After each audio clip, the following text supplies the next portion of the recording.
The dining room chandelier flickered, casting jagged shadows across the table where my wife, Elise, set an extra plate. Her words still burned in my ears. "My ex is joining us for Christmas dinner. Be mature about it." I stood frozen, the carving knife trembling in my hand, the raw scent of roasted turkey mingling with the sour tang of my disbelief. The room felt too small, the air too thick, as if the walls were closing in to witness my unraveling.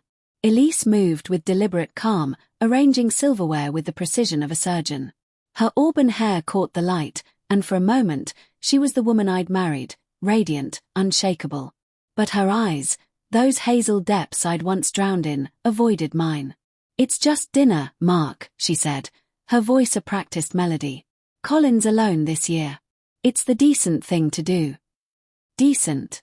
The word felt like a slap, sharp and undeserved, yet I swallowed the retort clawing up my throat. The kitchen clock ticked, each second a hammer against my skull. I'd met Colin once, years ago, a fleeting handshake at a mutual friend's wedding. He'd been charming, all easy smiles and tailored confidence, the kind of man who made you feel like you were auditioning for your own life. Elise had laughed off their history, calling it ancient, a brief college fling that ended amicably. But now, the memory of her laughter felt like a lie I'd been too eager to believe. I busied myself with the turkey, slicing through the crisp skin, the blade scrape against bone echoing my unease. The house smelled of cinnamon and pine, the Christmas tree glowing in the corner, its ornaments glinting like eyes watching my every move. I tried to focus on the normalcy, mashed potatoes steaming, wine glasses catching the light, but my mind spiraled. Why now? Why him?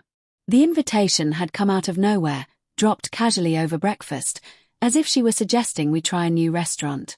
Her nonchalance was a mask, and I hated how well it fit her. The doorbell chimed, a shrill intrusion that made my heart lurch.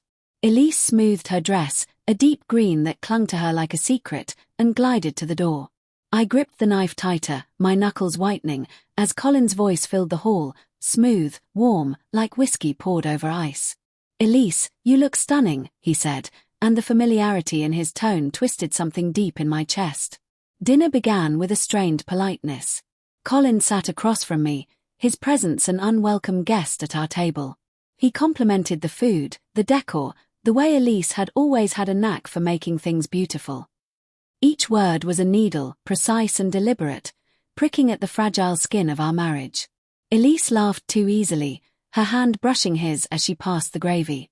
I told myself it was nothing, a reflex, but the gesture lingered in my vision like a bruise.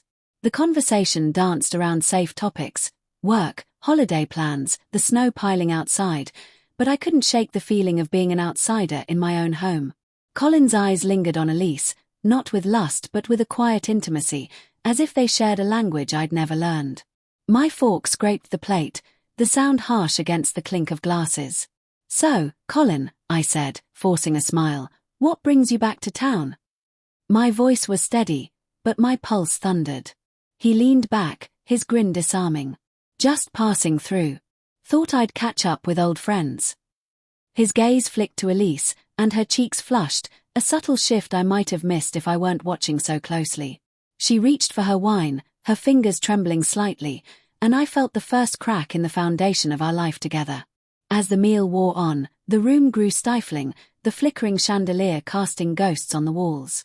I excused myself to the kitchen, needing air, needing space.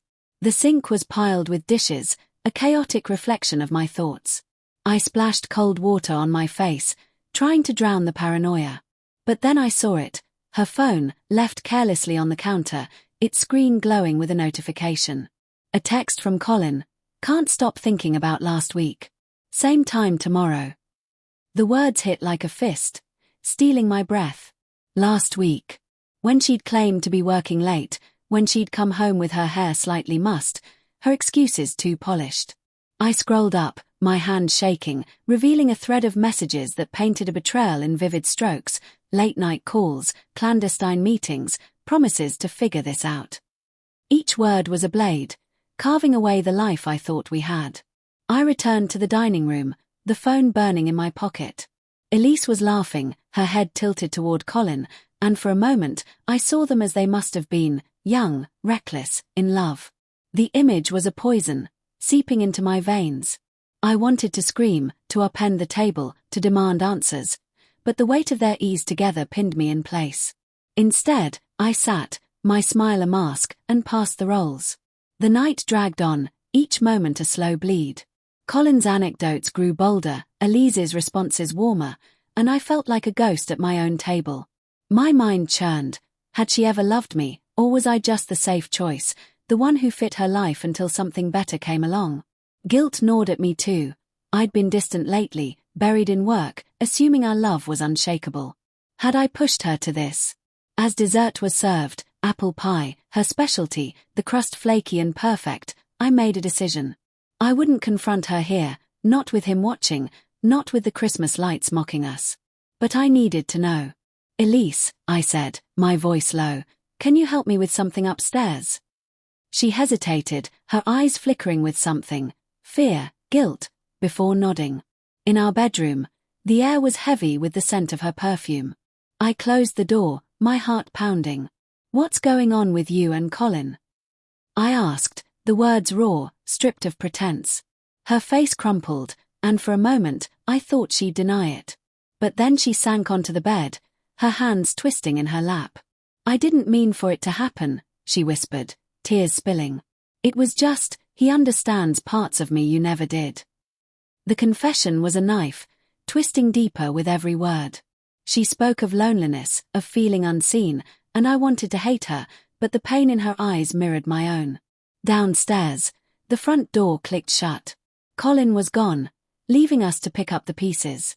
I looked at Elise, my wife, my betrayer, and saw a stranger. "I need time," I said, my voice breaking. She nodded, silent, as the snow outside buried the world in white. The next morning, I found a note on the kitchen counter, her handwriting shaky. "I'm staying at my sister's. I love you, but I don't know how to fix this." Tucked beneath it was a photo from our wedding, our smiles frozen in a moment I could no longer trust. I stared at it, the frame cracked, and felt the weight of a truth I wasn't ready to face. Sometimes, love isn't enough to hold a breaking world together.